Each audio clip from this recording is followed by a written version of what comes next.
या अभंगाच्या पहिल्या चरणामध्ये भगवान श्रीकृष्णाचं व्यापकपण वर्णन केलेलं आहे। अभंगाच्या दुसऱ्या चरणामध्ये अधिष्ठान असलेलं ब्रह्म त्या ठिकाणी आधार शोधायला लागलं म्हणजे लीलेचं वर्णन केलेलं आहे। अभंगाच्या तिसऱ्या चरणामध्ये संतश्रेष्ठ तुकोबारायांनी दैत्य गाढे मारले, इथं पराक्रमाचं वर्णन केलं म्हणजे बळाचं वर्णन केलेलं आहे, शक्तीचं वर्णन केलेलं आहे।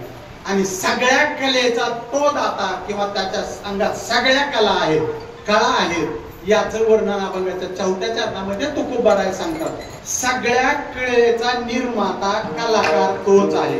या चारही चरणामध्ये भगवंताच्या वेगवेगळ्या गुणाचं वर्णन केलेलं आहे। आणि संतश्रेष्ठ जगद्गुरु तुकोबारायांनी या अभंगामध्ये पहिल्या चरणाचं वर्णन करत असताना सांगितलं, अनंत ब्रह्मांडे एके रोमी ऐशे देंडे। देंडे हा शब्द तुम्ही आपल्या मराठी भाषेतला शब्द आहे आणि मला माहित आहे, कारण वालवटला थोडं जरा बाजूला जाऊन सांगतो। मी वालवटला कधीपासून येतो सांगू का? ज्या वेळेला टीव्हीवर रामायण चालू होतं सिरियल, त्यावेळेला मी पाठसांगवीला शिक्षक होतो आणि पाठसांगवीवरून आम्ही रविवारी पळत यायचं काकाच्या घरी। एकच टीव्ही होता आणि त्या वाड्यात जाऊन आम्ही रामायण सिरियल बघायचो। पाठसांगवीत नव्हता, वालवड मध्ये कुठं टीव्ही नव्हता। त्या काळापासून मी या वालवडला येतो। चला जाऊया आपण पुढे।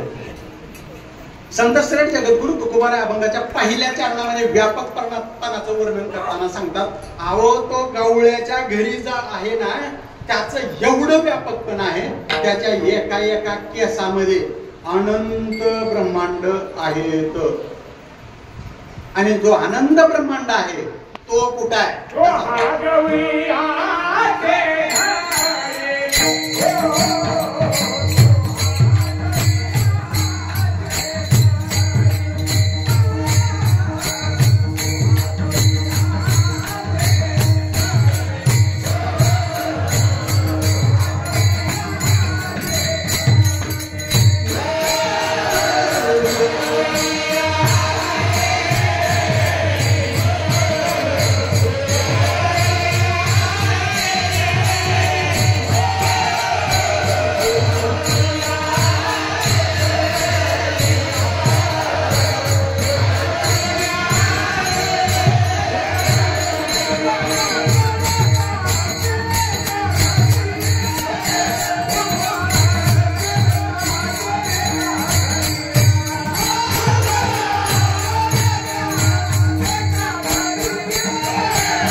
संतश्रेष्ठ जगद्गुरु तुकोबारायांनी या अभंगाच्या दुसऱ्या चरणामध्ये सांगितले, तो